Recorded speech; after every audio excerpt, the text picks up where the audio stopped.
فقیر کے راستے میں دو رکاوٹیں بڑی بڑی ہوتی ہیں، ایک دنیا کی دولت، دوسرا خوف اور امید۔ خوف بھی اللہ کا اور امید بھی اللہ سے۔ سنا، جب تم دین کے راستے پر چلو گے، علم کے راستے پر چلو گے، فقر کے راستے پر چلو گے، تو ادھر سے لوگ آئیں گے تعریفیں کرنے، ادھر سے کتے آئیں گے تجھے بھونکنے کے لیے، ادھر سے بکرے آئیں گے تمہارے اوپر قربان ہونے کے لیے۔ بکرا ذبح ہونے کو تیار ہے، کتا بھونکنے کو تیار ہے۔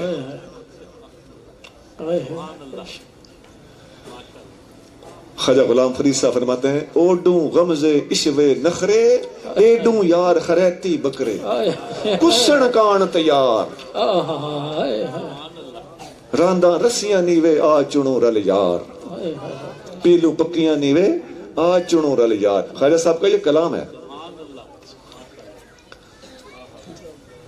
اس کے پس منظر میں حدیث ہے صحیح بخاری کی، نبی کریم صلی اللہ علیہ وسلم نے صحابہ اکرام کے ساتھ ایک دفعہ سفر کے دوران فرمایا، وہ پیلو چننے لگے صحابہ اکرام، حضور بھی چننے لگے، فرمایا یہ کالی کالی چنو، یہ میٹھی ہوتی ہے۔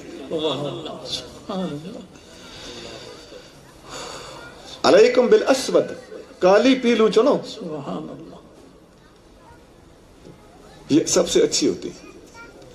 تو اس حدیث کی شرح میں خواجہ صاحب کا یہ کلام ہے، پیلو پکی۔ لوگ سمجھتے ہیں شاید یہ مجازی کلام ہے، ایسا نہیں ہے، یہ حقیقی کلام ہے اور صوفیانہ کلام ہے۔ تو کسن کان تیار، یعنی ذبح ہونے کے لیے بکرے تیار ہیں۔ یہ جو پیروں کے مرید ہوتے ہیں، یہ اپنی جان کا نذرانہ دینے کے، اور مرید ہوتا ہی وہ ہے جو جان کا نذرانہ پیش کرے۔ مال اور جان دونوں قربان کرو گے تو یہ راستہ صدیق اکبر کا راستہ۔ سبحان اللہ۔ حضور صلی اللہ علیہ وسلم فرماتے ہیں، وَوَاسَانِي بِنَفْسِهِ وَمَالِهِ، بخاری میں حدیث ہے، میرے اوپر جان بھی قربان کی ہے سب سے زیادہ تو ابو بکر نے، مال بھی قربان کیا تو ابو بکر۔ سبحان اللہ، سبحان اللہ۔ اس کے بغیر مریدی ثابت نہیں ہوتی۔ سبحان اللہ۔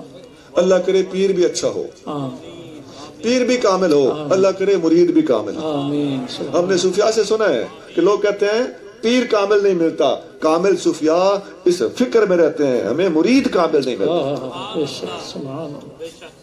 مرید کا کامل ہونا ضروری ہے، اگر مرید کامل ہے تو وہ پتھر سے بھی فیض کھینچ سکتا ہے۔ سبحان اللہ، بے شک۔ واہ واہ واہ۔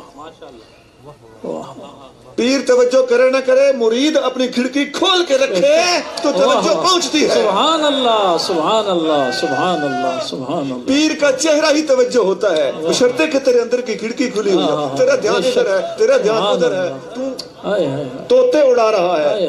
ہمارے مرشد کریم ایک دفعہ بیٹھے ہوئے تھے تو جہاز اڑ کے گزرا، ہمارے ایک پیر بھائی نے اس جہاز کی طرف دیکھا، دوسرے پیر بھائی نے اس کے منہ پہ دے تھپڑ مارا۔ مرشد کریم بیٹھے ہیں، تو جہاز دیکھ رہا ہے۔ سنا، اس صورت میں اللہ نے بڑے راز رکھے۔ واہ، بے شک، بے شک۔ واہ، سبحان۔ یہ صورت ہے، بے صورت تھی، بے صورت ظاہر صورت تھی، بے رنگ دسے اس مورت تھی، بچ وحدت کھلیاں جد کریاں۔ سبحان اللہ، سبحان اللہ، ماشاءاللہ، بے شک۔ واہ، اللہ کرے ہم جھکنا سیکھ۔ آمین۔ ہمارے ایک پیر بھائی تھے، عبدالغنی نام تھا، اللہ تعالیٰ غریق کے رحمت کرے، بہت نیک آدمی تھے۔ تو وہ بڑی مشکل سے سجدے میں جاتے تھے، لطائف دھڑکتے تھے نا تو وہ بڑی مشکل سے سجدے میں جاتے تھے۔ سجدے میں پڑے، مجھے ایک دن، بڑی پرانی بات ہے، 30 سال پہلے کی بات ہوگی، تقریباً 30-35 سال پہلے، مجھے بتانے لگے، یار میں نے آج سجدہ کیا، میں بڑا پریشان ہو گیا۔ میں نے کہا کیا ہوا؟ کہنے لگے میں نے جب سجدہ کیا تو میں نے اللہ سے کہا، یا اللہ میں حاضر ہوں۔ اللہ۔ صاحب کشف تھا، کہتے ہیں مجھے آگے سے جواب آیا کہ تم حاضر نہیں ہو۔ اللہ۔ اب بظاہر تو اس کی بےزتی تھی یہ بات مجھے، لیکن پیر بھائی تھا، اس نے مجھے صاف بتا دیا، لیکن اللہ کا ولی تھا بھائی، کشف اللہ تعالیٰ جس کو جواب دے رہا ہے سن رہا ہے، صاحب کشف تو ہے نا۔ اب رتبے آگے کم نہیں ہوتے، رتبے تو ختم ہونے کو نہیں آتے۔ تو کہنے لگا مجھے جواب یہ ملا، میں پریشان ہو گیا، میں کیسے حاضر ہوں اللہ کی بارگاہ میں، کیا طریقہ ہے؟ بہرحال یہ ہماری بھی سمجھ سے باہر چیزیں ہیں، لیکن اتنا ضرور ہے کہ ہم سجدے کے باوجود حاضر شاذر کو نہیں ہوتے، حاضری کسی اور چیز کا نام ہے۔ اللہ خوشی و خضوع سے کام لینا اور صرف جھک جھک کے آنکھیں بند کر کے ایسے ایسے کر کے حاضری کی کوشش کرنا، اس طرح حاضریاں نہیں ہوتی. حاضری سیدھے سیدھے بیٹھے بٹھائے بھی ہو جاتی ہے. اگر ہم سیدھے سیدھے بیٹھے ہوئے ہوں اور اللہ کی بارگاہ میں اپنا آپ پیش کر دیا ہو، سبحان اللہ، وَإِذَا سَأَلَكَ عِبَادِي رکھ یا مار، واہ واہ سبحان اللہ، تو یہ قبولیت، یہ حاضری ہے. واہ واہ. اگر ہم ادھر بیٹھے ہیں، ہم آپ سے پوچھتے ہیں یا مجھ سے کوئی پوچھتا ہے کہ یا تم اس وقت مرنے کے لیے تیار ہو، اسی وقت جو مرنے کے لیے اس وقت تیار ہے وہ ولی ہے.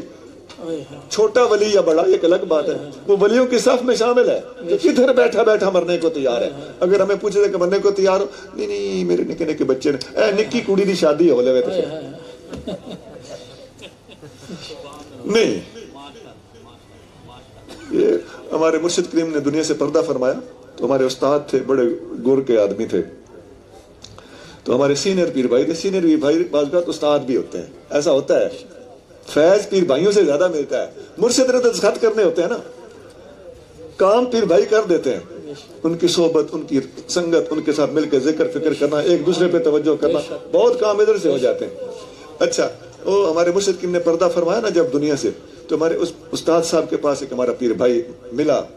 وہ داتا دربار پہ گئے ہوئے تھے دونوں، وہ ادھر سے آیا، یہ ادھر سے آئے، وہاں ملاقات ہوگی. جب بھی بھائی وہ رونے لگا، ہمارا پیر بھائی، ہمارے مرشد کریم دنیا سے چلے گئے. ہمارے استاد بڑے غور والے آدمی تھے، کہنے لگا کوئی بات نہیں، سائیں دنیا سے چلے گئے تو ابھی زندہ ہو جائیں گے، یہ تو کوئی مسئلہ نہیں، یہ تمہیں جانا پڑے گا ان کی جگہ پہ.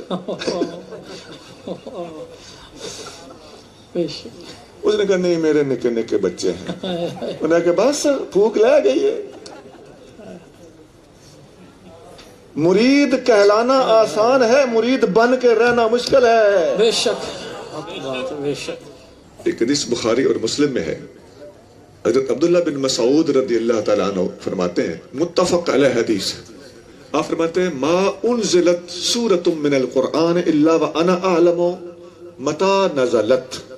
قرآن کی کوئی سورت ایسی نہیں جس کے بارے میں مجھے پتہ نہ ہو کہ یہ کب نازل ہوئی. سبحان اللہ. وما انزلت آیت من القرآن الا وانا اعلم فیما نزلت. قرآن کی کوئی آیت ایسی نہیں جس کے بارے میں مجھے پتہ نہ ہو کہ کس کے بارے میں اتری. آپ نے غور نہیں کیا، دو الگ الگ لفظ ہیں. کوئی سورت ایسی نہیں، پھر فرمایا کوئی آیت ایسی نہیں. سبحان اللہ. کوئی سورت ایسی نہیں جس کے بارے میں مجھے پتہ نہ ہو کہ کب اتری، کوئی آیت ایسی نہیں جس کے بارے میں مجھے پتہ نہ ہو کہ کس کے بارے میں اتری. وَلَوْ عَلِمْتُ أَحَدًا هُوَ أَعْلَمُ مِنِّي بِكِتَابِ اللَّهِ. اگر مجھے پتہ چل جائے کہ فلاں آدمی، دنیا میں فلاں آدمی مجھ سے زیادہ قرآن کا علم رکھتا ہے، تبلغه الابل، میرا اونٹ اس تک پہنچ سکتا ہو صحیح، لرکبت الیہ، میں اپنا اونٹ اس کی طرف دوڑا دوں. اللہ اکبر. سبحان اللہ. اب حضور فرما رہے ہیں علم سیکھنے چین بھی جانا پڑے تو جاؤ، اور صحابی کہہ رہے ہیں کہ میرا اونٹ پہنچ گیا تو میں بھی پہنچ جاؤں گا، مجھ سے بڑا عالم مجھے دکھاؤ تو صحیح. ابن مسعود بہت بڑے عالم تھے. سبحان اللہ. سبحان اللہ. یہاں سے پتہ چل گیا سبحان اللہ کہ اتنے بڑے صحابی جس کو ہر آیت کا پتہ ہے، اپنا علم بتا رہے ہیں، مطلب مجھ سے زیادہ عالم ہو تو میں پہنچ جاؤں گا. یعنی ابھی بھی فخر نہیں کیا، ابھی بھی استاد کی تلاش، اتنا شوق ہے کہ ابھی بھی کچھ سنا. علم کی کوئی حد نہیں، اللہ کی معرفت کی کوئی حد نہیں. جتنا بھی کوئی عالم بن جائے، جتنا بھی کوئی صوفی بن جائے، ہو سکتا ہے تجھے ابھی بھی کسی نہ کسی رہنما کی ضرورت ہو. سبحان اللہ. حضرت ذوالنون مصری فرماتے ہیں بے وقوف وہ شخص ہے جو اللہ تک پہنچنے کا راستہ جانتا بھی نہیں اور کسی سے پوچھتا بھی نہیں. ہائے ہائے ہائے. بے شک. اس راستے کے راہی بننا چاہیے. جو لوگ بھی یہاں بیٹھے ہیں، شیخ نہیں پکڑا ہوا، مرشد نہیں پکڑا ہوا، مرشد پکڑے. ادھر تمہیں نظر نہیں آ رہا کیا سسٹم چل رہا ہے، کیا نظام چل رہا ہے، نبی پاک کی امت کو کس طرح رہنمائی دی جا رہی ہے، شریعت پہ چلا جا رہا ہے، چلایا جا رہا ہے. نبی کریم صلی اللہ علیہ وسلم کی امت کو شریعت پر چلانے والے مشائخ کے ہاتھ میں ہاتھ دیجئے، اور حضور کی امت کے اور حضور کے سچے غلاموں میں اور صوفیاء کے اندر اضافہ ہونا چاہیے. سبحان اللہ. اخلاق کے کئی نام ہیں. اخلاق کو ہی تصوف کہتے ہیں. بے شک. تصوف کیا سکھاتا ہے؟ اخلاق سکھاتا ہے. اخلاق آکڑ نہیں سکھاتا، تصوف بھی عاجزی سکھاتا ہے. اخلاق کو ادب بھی کہتے ہیں، آداب بھی کہتے ہیں.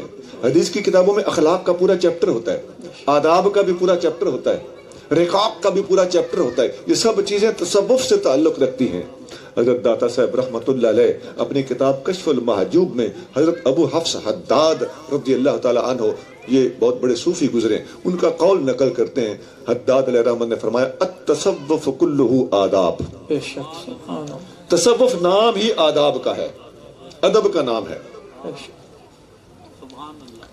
لکل حال ادب ولکل مقام ادب، ہر حال پر ادب ہے، ہر مقام پر ادب ہے۔ بے شک سبحان اللہ، بے شک فمن عرف آداب الاوقات، جس نے ہر وقت کا ادب پہچان لیا، واہ ہر وقت کا ادب، یہ اس پہ اور کہ وقت کا ادب کیا ہے، یعنی کس محفل میں کیا ادب ہونا سبحان چاہیے، اللہ، کس شخصیت کے ساتھ کیا ادب ہونا سبحان چاہیے، اللہ، شہر میں کیا ادب ہے، گاؤں میں کیا ادب ہے، مسجد میں کیا ادب ہے، آستان پہ کیا ادب ہے، پھر ابتدائی طالب کے ساتھ کیا ادب ہے، مبتدی کے ساتھ کیا ادب ہے، متوسط کے ساتھ کیا ادب ہے، منتہی کے ساتھ کیا ادب ہے، صوفی کے ساتھ کیا ادب ہے، عالم کے ساتھ کیا ادب ہے، ماں کے ساتھ کیا ادب ہے، بہن بیٹی کے ساتھ کیا ادب ہے، ہر چیز کا ادب ہے۔ بے شک سبحان آپ کے لیے ایک عجیب سی بات کروں، آپ ہضم کر لینا، کوئی بات نہیں۔ مرید پر لازم ہے پیر کا ادب کرے، تو ایک وقت مرید پہ ایسا آتا ہے کہ پیر اس حال والے مرید کا خود ادب کرے، واہ واہ، بے شک سبحان اللہ، سبحان ایسا بھی ہوتا ہے۔ بے شک بے شک، تو اس لیے فرمایا جس نے مختلف وقتوں کا ادب پہچان لیا، واہ واہ وہ اس مرید کا ادب نہیں ہوتا، اس مرید کی کیفیت کا ادب ہوتا۔ واہ واہ، سبحان اللہ، سبحان اللہ، سبحان اللہ، جس نے یہ ادب پہچان لیا فقد بلغ مبلغ الرجال، وہ مردوں تک پہنچ گیا، سبحان وہ اللہ، مرد بن گیا۔ سبحان اللہ، مرد کہتے ہیں کامل کو، جیسے میاں صاحب نے مرد نگاہ کرن جس ویلے مشکل رہے نہ کائی، سبحان اللہ، تو مرد کہتے ہیں کامل کو، وہ مرد بن گیا، وہ جنا بن گیا۔ تو پتہ چلا جو آقا صلی اللہ علیہ وسلم اخلاق سکھانے آئے ہیں، گویا آقا صلی اللہ علیہ وسلم اس کائنات اپنی امت کو، صحابہ اکرام کو، اولیاء کو، اپنے غلاموں کو، قیامت تک آنے والی امت کے خواص کو اللہ کا ولی بنانے ہیں۔ سبحان اللہ، بے شک بے شک، اخلاق، آداب، بے شک، تصوف ایک ہی چیز کے مختلف نام ہیں۔ سبحان اللہ، سبحان